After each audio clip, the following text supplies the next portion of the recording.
Good morning, everyone. It's time to go on the record. Wow, can you believe this?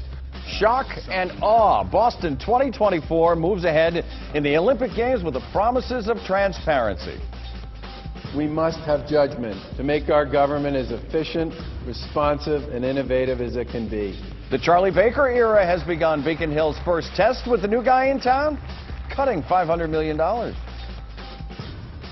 The speeches are over. It's time to get down to governing for Charlie Baker. We have voters' predictions.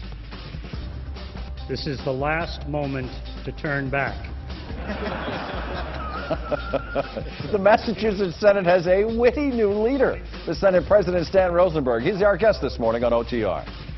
From WCPB Boston, the inside word from Washington to Beacon Hill. Today's newsmakers are going on the record. Good morning, everyone. I'm Ed Harding, along with USANA 5's political reporter Janet Wu.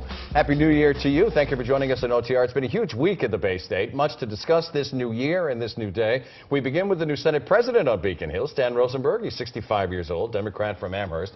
Has served in the House since 1991, a graduate of UMass in Amherst. Rosenberg makes history as the first Jewish and openly gay member to lead the Senate. And I have to ask you, did you script that line to Governor Baker, or did that just come off the top of your head? It was totally spontaneous. It's a very serious ceremony, and it was starting to feel kind of heavy to me at that point, and it just happened. Timing is everything. I just couldn't control myself. Well, Happy New Year, and thank you for joining us. I thank you, and Happy New Year to you. And of course, you have been Senate President for all of less than 1 week, half a week at this point, and you walked in the door and you face a lot of controversial issues, but before you even had a chance to move into your own offices, you find out the U.S. Olympic Committee is offering Boston as its nominee for the Olympics in 2024.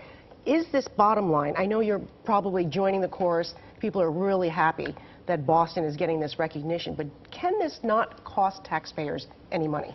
Couldn't be happier. It's a prideful moment for Massachusetts and for Boston, what we've been through, and this establishes that we are truly a world-class city and a world-class state. So to have been chosen is something we should be very proud of.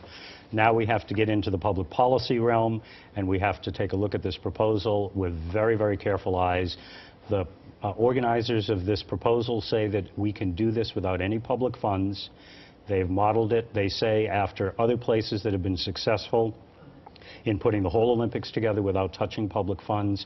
So we're going to put on the green eye shades, sharpen the pencils. I'm going to bring in some experts, and we're going to sit with them, and we're going to go in great detail into the proposal to make sure that they really have a rock-solid proposal, because we're really not in a position to come up with public funds to support this. The more immediate problem for you, however, is that $500 million deficit, roughly $500 million deficit. Are you willing to say, like Governor Baker said this past week, no new taxes, no new revenues? We gave, in legislation, governors the power through the 9C section to put the budget in balance and ensure by the end of the fiscal year that the budget will be in balance. We're going to look to see what the governor's proposal is.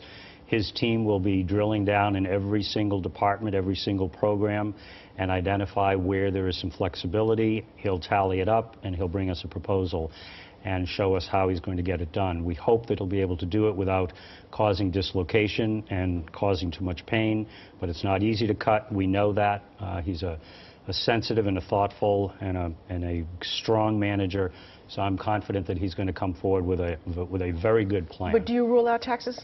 I don't think you can rule anything out. I think everything has to be on the table. Taxes are always the last resort, and the second to the last resort is always anything to do with local aid. I want to shift the conversation a little bit to another issue that you're facing, and it's perhaps, and it's our word, if you have a different word, let me know. It's one of credibility because of your partner, Brian Hefner. He, after assuring your colleagues that there was a firewall between your professional duties, and firewall was your word, between your professional duties and your personal life, you brought him into the legislative conference to the Caribbean. The question for you, sir, is, was that the right idea?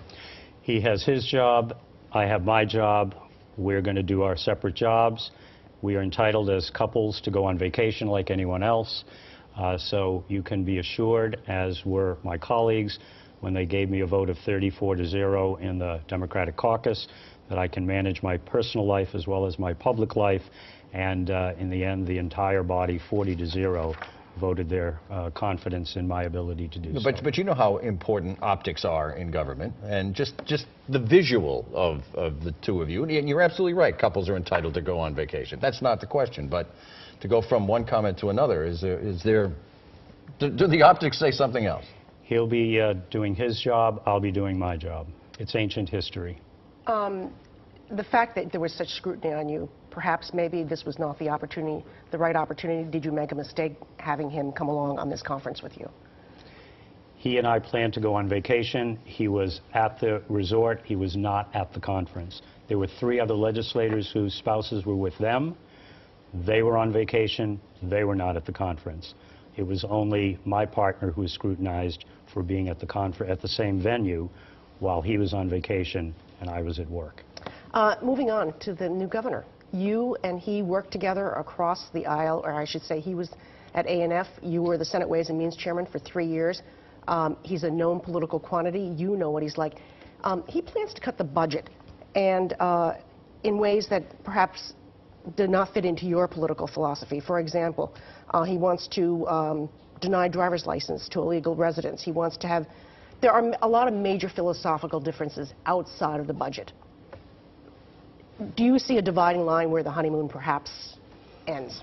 We will not agree on everything. We will agree on a lot. When we disagree, we will not be disagreeable. And in order to make good law, you have to find common ground and then build solutions. And there are times when we simply will not agree, and we'll send legislation to his desk, and he will reject it. It will come back to us, and at that point, we'll decide if we want to move forward, in which case we would pursue overrides, and other times we may find, even at that point, that we can come up with yet a better idea, another form of compromise that will allow us to move forward. Just very specifically about the driver's license for illegal residents. Where do you stand on that? Would you hold strong on that? It's a public safety issue. We shouldn't be having people on the roads without insurance and without driver's licenses, so that if there's a situation that we have identification and ability to make people whole. So you think they should? As most other states that have taken this up, they've approved some form of driver's license so that we can protect the public safety. Are you ready for the OTR pop quiz? Are you ready? Sounds like, are you ready for some football? All right. Here we go. This is question 1. David Bartley was the House Speaker from Western Massachusetts. Who was the last Senate President to come from the 413 area code? Maurice Donahue. Of Holyoke, served in the 70s. At the same time as David Bartley. How unusual. Very good. You get extra credit for that. Maybe. Days ago, Charlie Baker... Need it. See, I'm telling you, this win is terrific. Days ago, Charlie Baker was sworn in as the new governor. Governor Baker is now what number as governor in the history of Massachusetts? 93. 4. 5. You're not in the right. 93 minus 4 minus 5, and you're still not there. 72. We continue. 72. Oh, my goodness. We continue with the Senate President. Stay with us. I think you actually said that this week.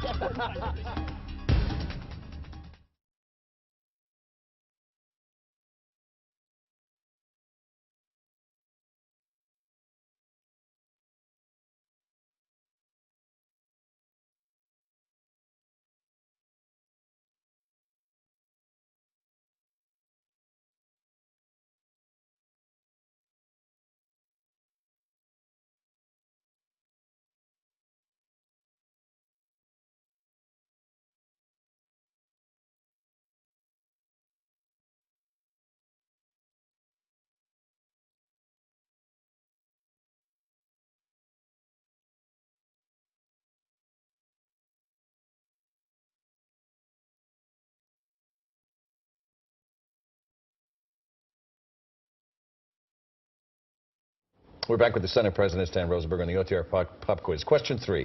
The estimated cost for the the Baker-Polito inaugural.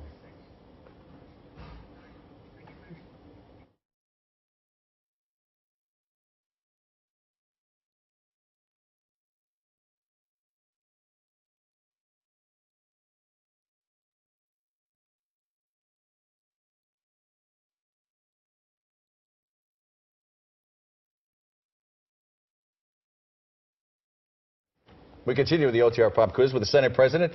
The estimated cost for the Baker-Polito inaugural is approximately... Not nearly enough. You can't say 92 on this one.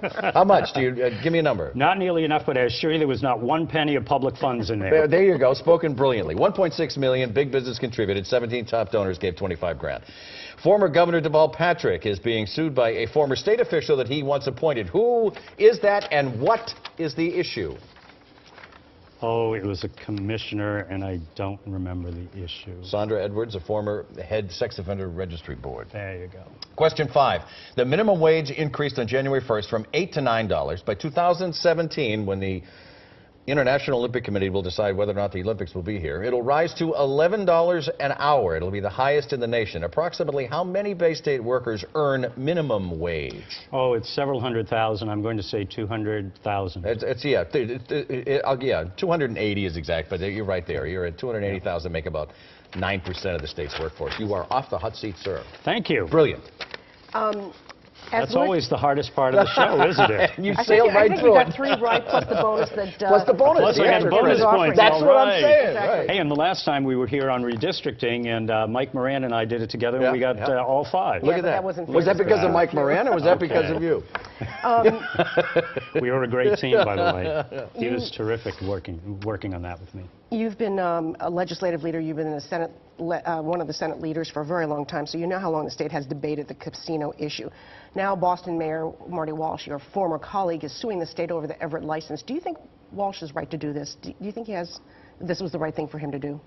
I think the Gaming Commission has a really, really tough job, and in this situation, since the land is just right on the border of the city, it's not surprising to me that there is a court challenge coming up. And by the way, this won't be the last court challenge we'll see around gaming.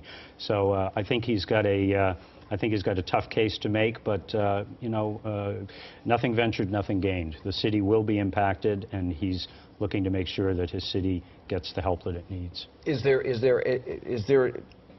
I don't know what the word is, but the fact that the voters of Massachusetts have voted for casino gambling, and again last November again stated their preference, and the fact that there isn't a place to go yet, is that an issue in the state here? Actually, no. It's a sign that we are approaching this exactly as we wanted to, which it needs to be with extreme caution and care, because gambling, bringing casinos and slot parlors into the state is a very, very serious thing. And if you look at many other states, the amount of corruption that you see is extraordinary, and it's rampant. We have created what is the toughest regulatory scheme in the country to try to ensure that we have integrity in the system. And we built a firewall around the Gaming Commission so we won't have political interference in the decisions as to who gets the licenses and where these facilities are sited. So the system is working exactly as it's designed. Once those facilities are open, they're going to be operating for decades. Mr. President, thank you for joining us. My We greatly pleasure. appreciate it. Thank Happy you. New Year. Thank you for joining us on OTR. Our Senate President, Stanley Rosenberg, has been with us, and we appreciate the opportunity to talk to him this morning. Coming up next, OTR's Ted Reinstein gets on his soapbox. What are you saying about the new Charlie Baker era? Well, I think it'll be really interesting to have a Republican governor. For a change. For a change.